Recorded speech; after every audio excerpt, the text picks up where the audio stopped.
Just when you thought you were going to go all night without hearing from Mike Stanton and H-Town Wheelhouse, well, guess what? You're back in the bullpen, baby.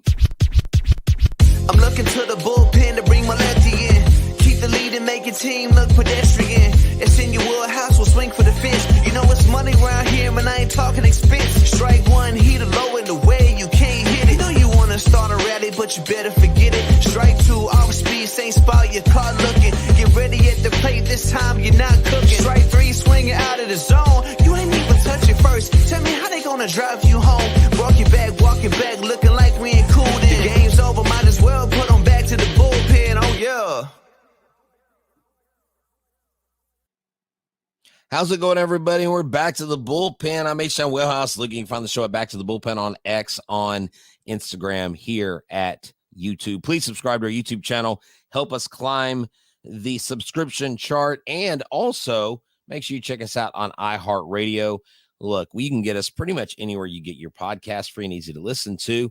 And this right here, this is the guy, the man, the myth, the legend, Mike Stanton. Mike, you got to point the other way, dude. You got to point the other way. No, the other way. Oh, this way? There you go. There you go. Well, I mean, I think you were talking about me. Yeah, I was. But me, see, on me, I see a mirrored image. I'm pointing at you. Go. Okay, there you go. All right, Mike, tell them where they can find you, sir. There's only one place, and that's on X, formerly known as Twitter, and that's Mike Stanton 29, the old 2-9er. Nice, Mike. We had to come on the show tonight and do a live show for our fans because after a game like today, Spencer Arrighetti, you lay two basically goose eggs. You have pitchers that go out and shove. You have an offense that they just really were non-competitive, 1 for 19 with the runners in scoring position leading up to the third game. And the Phillies looked like they were just having their way with you. And then, each day now, I'm like, okay, Hunter Brown, you got to be the stopper. This year he said, Framber Valdez, you got to be the stopper. But literally today, Spencer Arrighetti was the stopper with a capital S. He had the stuff. Yeah, we had to come on because I think there were a lot of frustrated fans after, the way this road trip has been going. It's been a tough road trip. The Astros have been very competitive. Those first two games against Philly, they just got outplayed. Game one, you get to extra innings. That was a very tight ball game. You lose in extra innings. Game two, offensively, Aaron Nola just shoved. I mean, that was a tough game, and he pitched very well. And then today, you needed a big start from Spencer Arrighetti. And I'll tell you what, this guy has shown what his upside is, and it's as high as anyone else. And you look at what he did, 19 swing and misses. People know that's a big number. Right. 9 of those on his fastball alone. He dominated with his fastball. Now, 19, you go, okay, 19, he still had 10 swing and misses. All the rest of it was spread out through all the rest of his pitches. But 9 was the big number as far as the fastball is concerned. And, that's what he threw. He threw about 40% fastballs. He dominated with the fastball. He threw about 27 of 40 for strikes. Wow. So that was what he went out there. Now, you go, okay, he's throwing 94, 95 miles an hour. Why weren't the Phillies able to do anything with it? Well, listen, the Phillies have a veteran lineup just like the Astros do. Right. And we know that the Astros struggle against guys that they don't have track records against. So, Spencer Arrighetti, if he's throwing strikes, he has the advantage because the Phillies are a veteran club also. And even though they're a very good offensive team, again, veterans don't like to hit against guys they haven't seen before. Arrighetti was in the strike zone. He was, what I like about Spencer is once he starts getting into a groove, you can really see in just his body mannerisms on the mound. I mean, he starts strutting around. He starts, really being aggressive in the strike zone. The sweeper and the slider and the break, everything was where it needed to be. And he was outstanding, having a no-hitter going into the 8th inning. Just dominant. Had a few walks, but that's okay. and you go, okay, well, what makes his stuff so good? What made his fastball so good? Right. He throws from a very unique arm angle. Okay. It's low 3/4, almost sidearm. And there's not a whole bunch of guys that throw from down there and can get depth on their pitches. But Spencer has, when he finds that release point, when he finds the tempo in that delivery, the ball comes out very good. And that's what we saw today. The ball just exploding out of his hand. And it comes in at a funky angle. It's an angle that big league hitters don't see a whole lot of. A lot of times the guys that are throwing harder, they're throwing from more over the top, Right. riding the ball at the top of the zone. And that's not what he was doing. He's a little low 3/4 and but still gets ride on the ball. And I just love to watch a pitcher, especially a young guy, when he's feeling it. Watch him go out there and just, dominate. And you can tell by how he's just walking around the mound. He strikes somebody out. He kind of struts. I like it. I'm digging it. And he doesn't even look at the batter. He just turns his back on you, almost like he's rejecting you. It's almost like the subliminal body language. Like, I don't even think that you deserve to be on the field with me right now. But he may not be thinking that, but good Lord, his body language is demonstrative. Yeah. What's amazing, Mike, is he has 47 strikeouts in August. This is his third double strikeout game where he had 12 double-digit strikeouts, yeah. Double-digit, more, 12, 13, had 11 tonight, almost had a 12th tonight.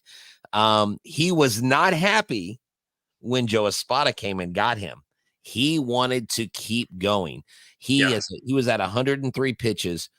But, Mike, how key is that for someone like Spencer Arrighetti, a rookie who really, we talked about this, we felt got thrown into the mix out of need and necessity versus, like they did with Hunter Brown, they let him marinate a little bit in AAA. Yeah. But Arrighetti comes in and he absolutely owns not only the presence, the responsibility, and nothing really seems to faze him. Even when he goes into games after he gives up a few runs, he says, I made a few mistakes. I'm going to go back and make adjustments and fix it. How important is it for the veterans to have a rookie like that go out there and just feel like he's kind of got it together? Well, it just shows his maturity. I mean, when he can stand up in front of the media and take ownership for what he did, whether it was positive or negative, that's exactly what you're supposed to do. And you know what? The media respects you for that. The fan base will respect you for that. When you stand up there and just start making excuses, especially Astros fans, but baseball fans across the country, they're not stupid. They understand, they're not, these are not fly by night fans that are watching shows like this. No, these are the hardcore. These are the people that watch the game in a different light. They're not on their phones. They're paying attention to what's going on. And when you start making excuses, the fan goes, that's not what happened at all. So, but Arrighetti does a nice job. Spencer stands there. He takes the abuse when there's abuse to be had, and the vice versa. The other side of that is what, you get the praise when you deserve it, and he definitely deserves the praise tonight. That because you got to remember, this is not a light hitting Philadelphia Phillies team. You're talking about one of the best offenses in the National League, and this team is a beast in the East. And this could very well be another postseason preview. Of course, it would have to be World Series, but that's the caliber of these two teams. That's the caliber of the Phillies this year. It's been a couple years, getting them back on track, but this is a very good team. So this wasn't just an average Joe team that Spencer went out there and dominated against. I mean, he did an outstanding job. And what really helped him also was the Astros scored runs. You are a completely different pitcher when you get multiple runs on the board. Now you can be more aggressive. The stress of the game, the likelihood of you getting a loss isn't hanging on every single pitch. So you're able to be a little bit looser, be a little bit more aggressive, and and once Spencer gets on a roll, man, we've seen him do this before. This is outstanding. Big time swing and miss with that arm slot and the stuff that he has. And he has had just an absolute incredible August. So I want to relate something you're saying back to a friend of mine. We were having a conversation about Sean Dubin a couple weeks ago. And Sean Dubin was doing really well the other day, and he texted me right away because him and I have been talking about Dubin since he made it up to AAA, even before that. 'Cause he's like, look, I really like this guy. He said, I want to remind you, the Dodgers really wanted him. They really wanted him when he came up, but it's taken about 3 years to develop him and who he is. But he said, if you put Dubin in a situation where he can let it fly, when he has more freedom, he's relaxed, he doesn't feel boxed in. That's when he's at his best. That's when he's hitting the triple digits, and that's when he's most effective. And so he said that's the tough part about deploying the bullpen is getting the guy in there when he's most effective, someone like a Dubin, because not everybody's a natural like Mike Stanton goes out every other day and throws. But you know what I'm saying? I think it's key. And the way the Astros seem to prepare their pitchers, it seems like it's second to none, to be honest. Well, and listen, that's the nature of being a young pitcher, that when you go out there, you get maybe whether it's a clean inning or you have a lead or whatever it is, when you're at your most comfortable, that's when you're going to throw the best. And we've seen that from Sean. Sean's got a big arm. There's no doubt about that. You're talking about mid-high 90s. This guy, he's got a little bit of a funky arm. He's kind of long and lanky, and he's got a little bit of a funky arm slot too. And so his fastball at times can really play up. Has he made mistakes? Of course, everybody makes mistakes. Sometimes those get hit, but where the maturation process has to really advance is when he's not comfortable. You bring him in with guys on, you're not, maybe, you work your way into trouble and you're trying to work your way out of that trouble. Right.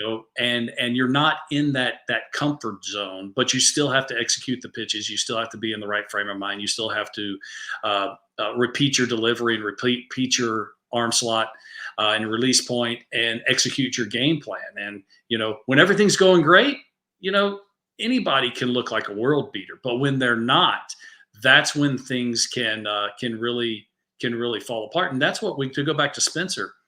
That's what we saw with Spencer Arrighetti early in his big league career. Right. He would throw up zeros just fine, but then he would have the big inning. Right. He would give up 7, he would give up 6, he'd give up 4, and it would be all in one inning. Then you look at the numbers at the end of the night and you go, man, he didn't pitch very well. Right. Well, yeah, he did. He threw 6 innings, but it was one inning that, he gave it up. And what we've seen him, even when he doesn't have his best stuff, that he can still, mix in a few outs, get himself out of trouble. And we've seen him really mature in front of our eyes. And that's not easy to do, because I thought when he came up, I wasn't sure that he was completely ready. Right. I thought that, the stuff was great. There was nothing wrong with that. But I just didn't think, with his mental approach and with his confidence in himself, I didn't think he was quite there. And we've seen him really grow in front of our eyes over the last few months. Exactly. So you mentioned that, and his first game was against Kansas City, 3 innings, 7 runs, all earned. Yeah, but the first two innings were shutout. He gave up 7 in the third inning. Yeah. Right. It was that one inning. And then so in April, in 3 starts, he gave up 13 earned runs, 18 hits, and 10.2 innings. So his ERA, actually, it's dropped. So this is what's crazy, okay? He started out obviously with a 21 on day 1, okay? On the first, went down to 11. You go into you literally look at his ERA, and it almost every time you look at it, it goes down. And right now it's at a minuscule 2.55. 2.55 overall, not overall. Hold on. That might be for the month of August? Oh, I'm sorry, 4.94. Sorry, yeah. So he's sorry, but 4.94 is a far cry. Actually, I think it's better than. I think it's better than that. Well, it might have improved before today. Okay, his ERA coming out of today, I think, was 4.6. Oh wow. Okay, I'm gonna look at it right here.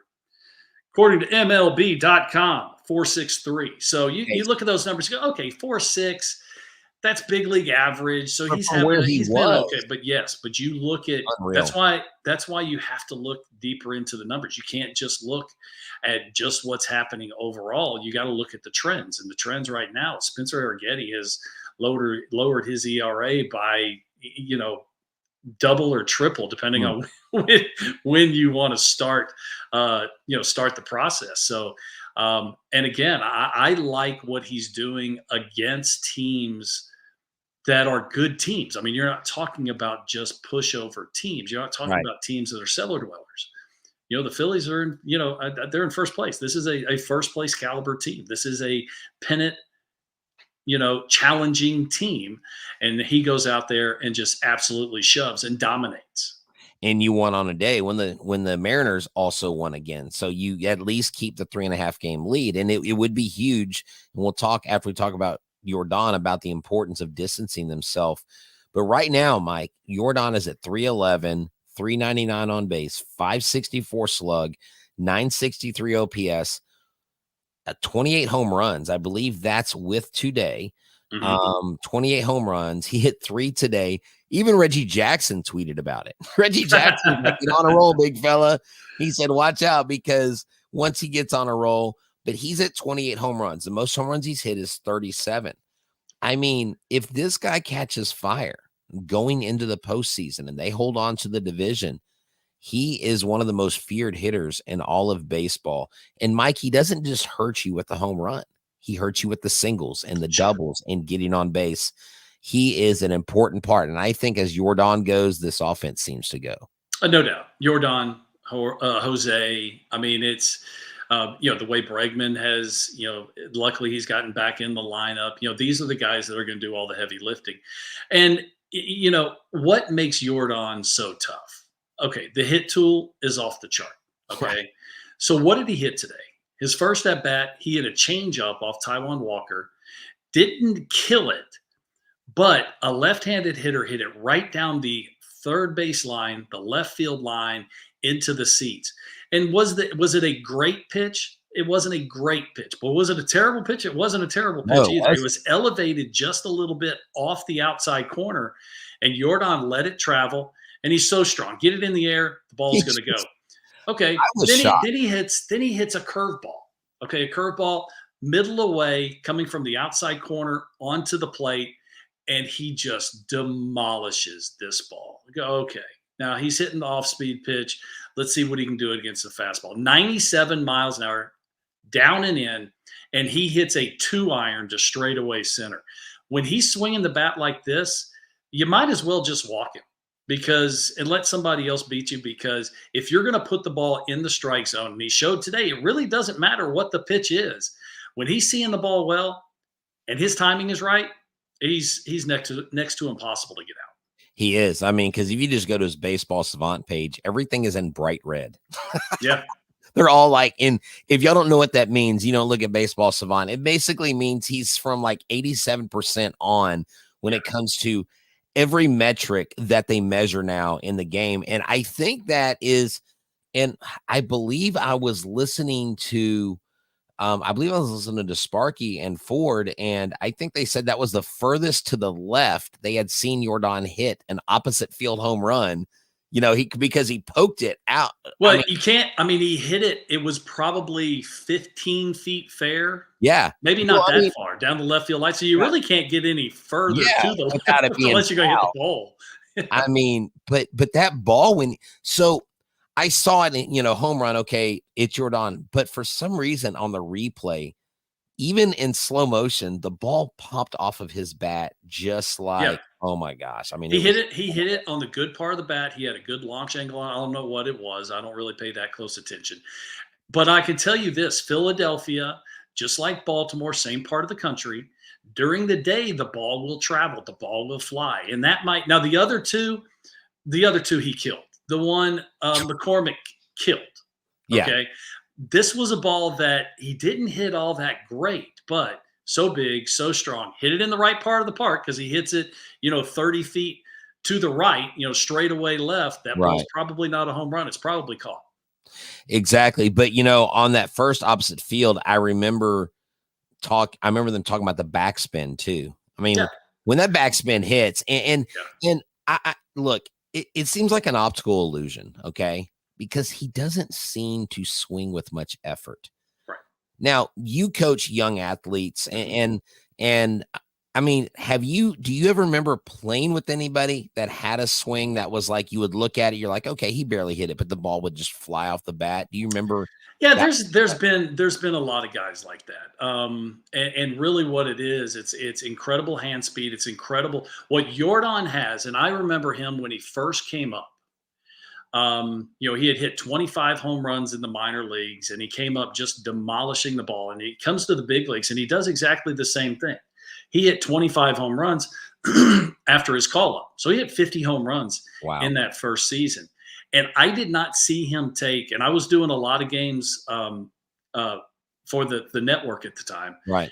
So I saw a good portion, if not just about all his at bats. I did not see him take an off balance swing until deep into the postseason that year. Wow. And that's what makes him so dangerous, is that even when the timing is not right, you don't see him off balance. You don't see him falling down. Yeah, he swings and misses because he's a big dude. And listen, hitting in Major League Baseball is hard. But his balance is just incredible. And you go to any great hitter, now, other than, well, maybe Altuve. You go to any great hitter, their balance is incredible. Barry Bonds, balance off the chart.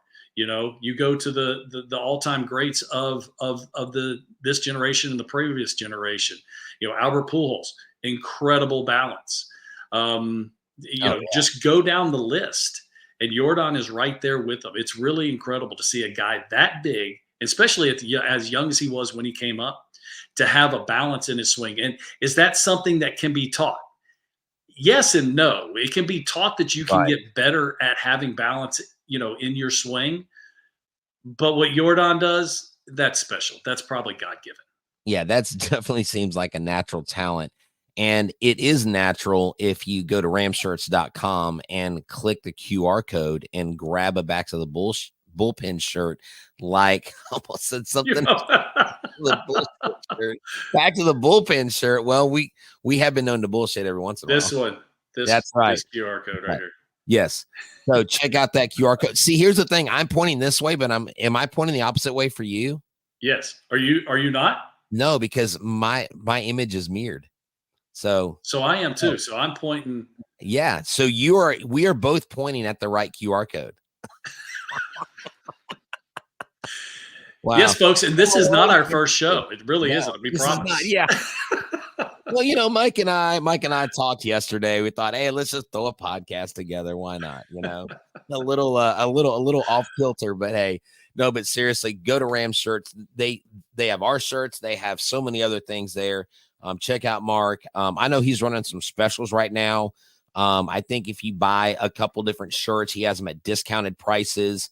And he's even going to throw in a free shirt. So go check him out on Instagram. He's got a little reel on it. Go watch him.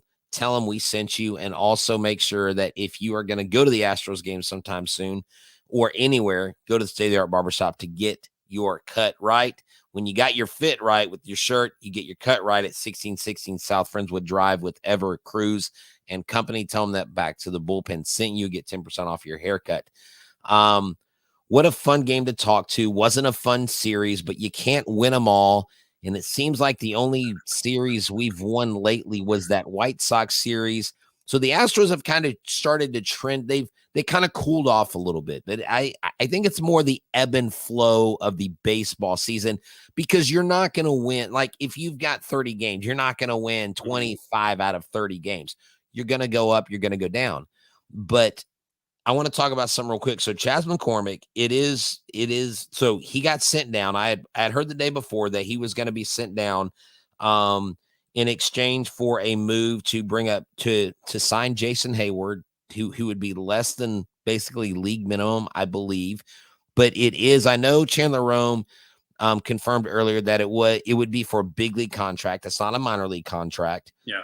So he would come up to the big club. Now, I haven't seen the official word from the Astros, but I believe I would be hard pressed to think that he isn't in an Astros uniform by tomorrow when they face Kansas City. May not in the game, but be introduced as a part of the team at some point. And my question to you is this: is this a Chas move? Is this a Tucker move? Do we know? Of course, right now we're speculating, we're opining. We don't know for sure. We're not inside sourcing this and leaking anything, but why do you think they go out and get someone like a Jason Hayward? Well, I mean, I think that it beckons the question of, does that have anything to do with Tucker? And I don't know. I mean, we don't know, and you know what? Dana Brown's not going to tell us. That's just the nature of what's going on here. I think the one thing you can look at with Jason Hayward, you're still looking at a quality human being. You're looking at a very high quality outfielder. You're talking about a Gold Glove caliber outfield. Even all these years, he's still a very, very good outfielder. Offensively, there's going to be times he gets hot, but the numbers speak for themselves. I mean, you don't hit a little over 200 and say I'm hitting the ball really hard all the time. Right. But I think this is just one of those moves that you're really trying to solidify the roster going forward through the regular season. So what does that mean? I mean, you're able to bring in a superior defensive outfielder. You bring him in and maybe, change of scenery. Maybe he gets hot, hits a few home runs, does some things to really help this team down the stretch. Yeah. And that's what I was thinking. A veteran presence, someone who knows the game, like, a good clubhouse guy. Yeah. You're not going to bring some guy that's a firebrand or, has got a wild hair. Maybe he's going to disrupt, because this clubhouse is all about chemistry. They're all about doing things together, just like we saw Yusei Kikuchi come in. And I think anybody that's come in, Kendall Graveman, anybody who's come in the last few years, they come in, they feel a part. And how great is it to have someone like Hector Neris back? This guy he bought all the guys cowboy hats and cowboy boots and Western wear shopping. That was a hilarious picture. We talked about that a while back. But to me, it's like Hector Neris should have never left, but maybe Hector Neris needed to experience something different, because he came back and it seems like he's never left. Yeah. Well, again, I mean, it's easy to say, but change of scenery may mean everything. And, Right. and Hector, if you look at his season, he got off to a good start. He had a save or two against the Astros. And things just kind of fell apart. But when you go back to a place that you've had a lot of success, just the state of mind can really, put a big improvement on what you're doing on the field. And I think that's what's happening. That's what you're hoping you're going to get from Jason Hayward if that deal does go through. We'll just have to wait and see. But yeah, Hector, listen, if he can get ahead in the count, and then he can get the split finger and throw it in between the catcher's feet, he's got to get guys out because the pitch is filthy. Fastball has to be in the zone, and that's what we've seen so far. The breaking ball is definitely his third pitch. It's mostly about that the fastball at the top of the zone, the split down. But if he's throwing strikes, he's going to be able to get some guys out. And we've already seen that in the short stint he's been back with the Astros. Now, we do need to examine this. The Astros are 3.5 back of the Mariners. They just won their series versus ahead of the Mariners. Yeah, we are ahead of the Mariners. Yes. The Mariners are behind us 3.5 games. The Mariners have ahead of them, I think, a little bit easier schedule than we do. But I think we're out of the I think we're out of the gauntlet part. Well, Kansas City's tough. Well, after Kansas City, we're not necessarily out of the woods. Yeah. But they've got the Angels and the A's back to back. That's like 7 games. They've got St. Louis, San Diego. They've got the Rangers. They do have the Yankees. And they have in September, they have a gauntlet of their, they down the stretch, they are playing the big boys in the American League. So, this is not that I said it before, we don't need to worry about the Mariners. The Mariners will, they still have to figure out how to score runs, and they've played a little bit better lately. The Astros, one of the problems the Astros has had is the schedule. I mean, they have played some really good teams over the last couple of weeks. They haven't had any days off. And they go right back into it tomorrow, back here at Minute Maid Park against Kansas City. Kansas City is a good young team led by Bobby Witt Jr., one of the best young players in the game. They just got through handling the Guardians. Yeah. So this is, but the Astros still are in charge of their own destiny. True. They've done, they have not played. Now, tell you the truth, I'm not going to say they have played bad over this stretch. They haven't played, just terrible baseball. But when you're playing, postseason caliber games, you have to play clean baseball. And one thing that we've seen is, other than just an example or two, the Astros have been in just about every one of these baseball games through this gauntlet. So, you look at it and say, okay, the record isn't near what you would like it to be, but it's not like you're just getting blown out every single night. So exactly, the Astros are playing good baseball against really good teams, but their schedule's going to lighten up. I mean, you're not playing first place teams and playoff caliber teams the whole season. Right. And but as far as the Mariners are concerned, you still got the 3.5 game lead. It's not a huge lead, but you've treaded water through this tough time so far, and you just keep doing it for about the next week, and things will lighten up. Yeah, I agree with that. And if you look at where they are with 71 wins a month ago, you would have been like, I don't know if they'd have 71 wins at the end of August because they weren't. They had started heating up, but gosh, when you look at this team.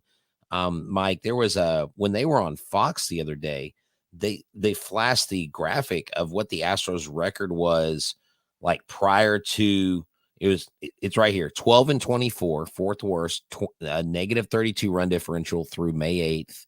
Then from May 9th on, and I think that's around the time, was that when Brady was let go?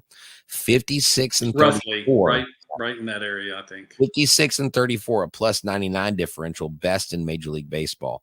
So overall, they've played the best baseball. Now for us, because we're fans, because we're fanatics here in Houston, every little loss, we freak out. And I try to tell people, look, and I name drop you and I say, Mike Stanton told me not to worry about the Mariners. And everyone's like, I know, but we just lost these 2 games.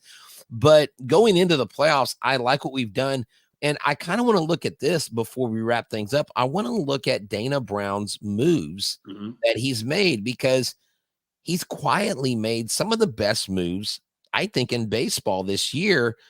Typically the best moves by a fan would be, if you go out and get someone like a Juan Soto, you got to go out and make the big blockbuster deal. And that's not always the case. We saw the Braves did that with 4 just average pickups, and they were key contributors. So let's look at his top acquisitions. His first 3, Victor Caratini, which I thought was a very good pickup. Oh, he's been outstanding. He has really been outstanding. Him, Taylor Scott. This guy was a free agent in the minor leagues. Incredible. And then Josh Hader. Taylor Scott's literally pitched 63 of his 100+ innings this year. Right. Josh Hader, who went on a massive save streak, 27, 28 games. Yeah, something like that. 27 just has been nails. And then you got Caleb Ort. I mean, good big body pitcher.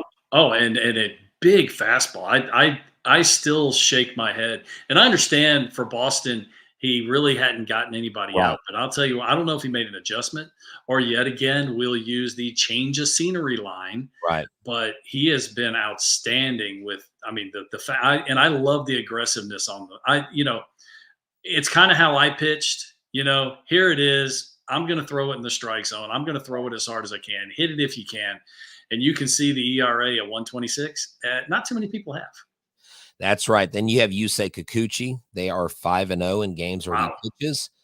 I mean, you can't argue with that. Caleb Ferguson, really? I mean, I highly question that move. I mean, when Yankees fans were shouting, "We got a human being for Caleb," I was like, "Oh wait, this guy's that bad?" Like, good Lord, like they're wanting. Like one of my friends was like, "I'm glad we gave y'all a bad player." Like I was like, "Good Lord," and he's actually not. he's been another situation. A guy that's got good stuff. The problems he's had with the Yankees and in his career is, throwing strikes. And sometimes when he throws strikes, they're not quality strikes. And we've seen a little bit of that from him as an Astro, but he's kind of made a couple adjustments and he's gotten some pretty good outs for the Houston Astros. Exactly. And then the last few, Ben Gamel, which I didn't see coming. I've been calling him Ben Gambit, like Gambit, the Marvel superhero, just because he's come on the scene and he's just really hitting out of his mind right now. Hector Neris, we talked about him. And then Jason Hayward, look, I don't know, like he's a free agent. They've talked about him. They've hinted towards it. I'm pretty sure they're going to sign him, but these are all moves. Would you say that Dana Brown gets a passing grade? I mean, absolutely. Well.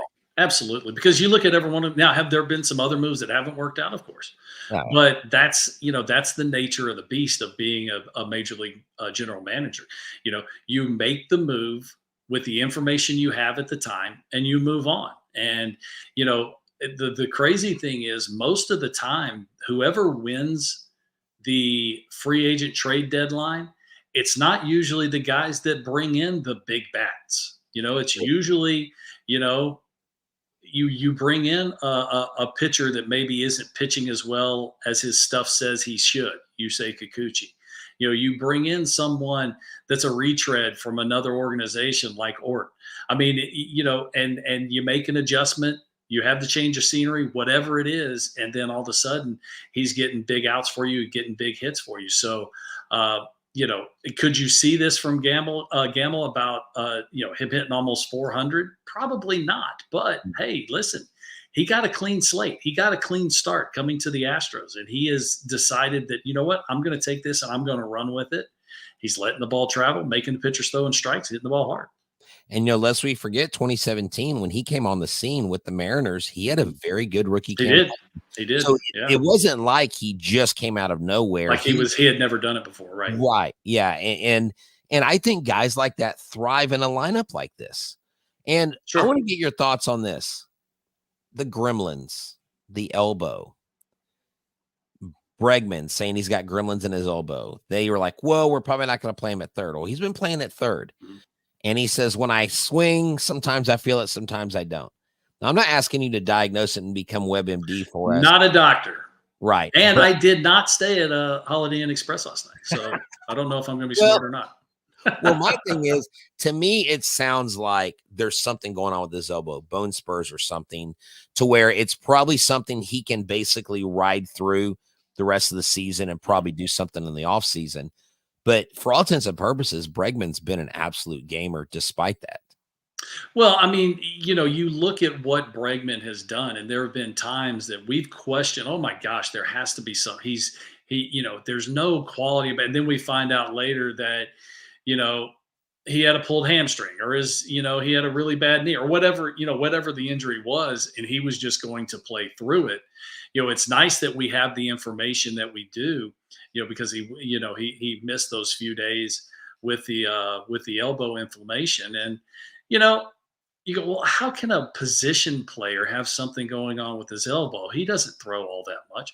Yeah, you do. There's ground balls you're throwing and he's been throwing his whole life. So, a lot of times injuries come from wear and tear, and, he's being vague using the term gremlins, but yeah, you can probably predict there's some bone chips or bone spurs or something going on in there.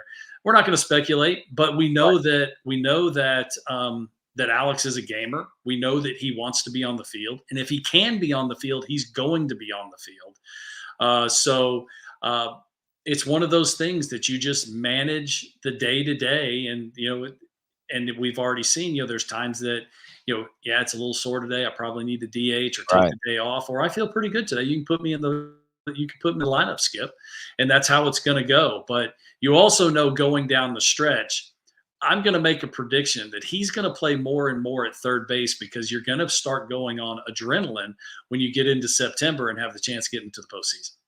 Exactly. And also he had his tower buzzed a little bit today. He got a little, luckily it was a glancing blow, Yeah. But that's got to be scary, not just for the batter. And unless you're a pitcher that's headhunting, it's probably scary for the pitcher because I think a lot of times, that's something you don't want to do is hit somebody in the head because that can be very, very detrimental. But just want to wrap this up. I think the Astros are set. It is going to be, look, every one of these series feel like the playoffs. The Orioles games felt like playoffs. Oh, definitely. The Phillies games felt like playoffs. These Royals games this weekend are going to feel like playoffs. But I'm excited to see what happens and what comes of it. I think the starting pitchers get it done as long as the bats come along. I think the Astros, look, I was going to be okay with the split, Mike, if we won the series in Philadelphia. But now that we only took 2 of 3, I would like the Astros to take 3 of 4 from the Royals. It's, winning a 4-game series against a quality club is tough. Sweeping is next to impossible. There's not very many 4-game sweeps. Right. But I think you don't even go in looking at it as a series. You go in looking at tomorrow's game. Right. And you try and win the game. You try to win the inning. You try and win the out. You try and win the pitch. And that's how you do it with baby steps. If you're playing left field, you want to beat the other left fielder, and whatever it takes to get the motivation. And listen, we know that Minute Maid Park is going to be rocking and rolling. Yeah. I'll be out there. You guys can come by and say hello at the set for Space City Home Network in center field. I'll be out there with Josh Reddick doing the pre and post game on Friday. So we're getting close enough to September where the dog days are almost over. Yeah, it's still hot. Understand that. But, the dog days mean you've been playing a long time, but you can't see the light at the end of the tunnel. Well, you're starting to be able to see a slight glimmer at the end of that tunnel, which is the end of the season and the postseason. So, it changes your attitude just a little bit. But listen, Kansas City's a good team. They're going to have to play good, solid baseball, not give any, either physical errors or mental errors, play clean, get a few hits with runner in scoring position because you think that the pitching staff's going to be okay. Definitely. Well, hey, I'll be there Friday night. I'll bring by. I've got some extra backs of the bullpen stickers. Maybe there you go. If people stop by and see you, you can hand them. So yeah, definitely check them out. I'll be out there in like 153 row 1. So I can't lean over the wall and interfere with the play. But man, if a home run comes to me, I'm leaning back and I'm catching it. There you go. So, but Mike, thank you. This has been great. Nobody breaks it down like you do. That's why I think Back to the Bullpen is second to none. And thank you to Ram Shirts. Thank you to State of the Art Barbershop.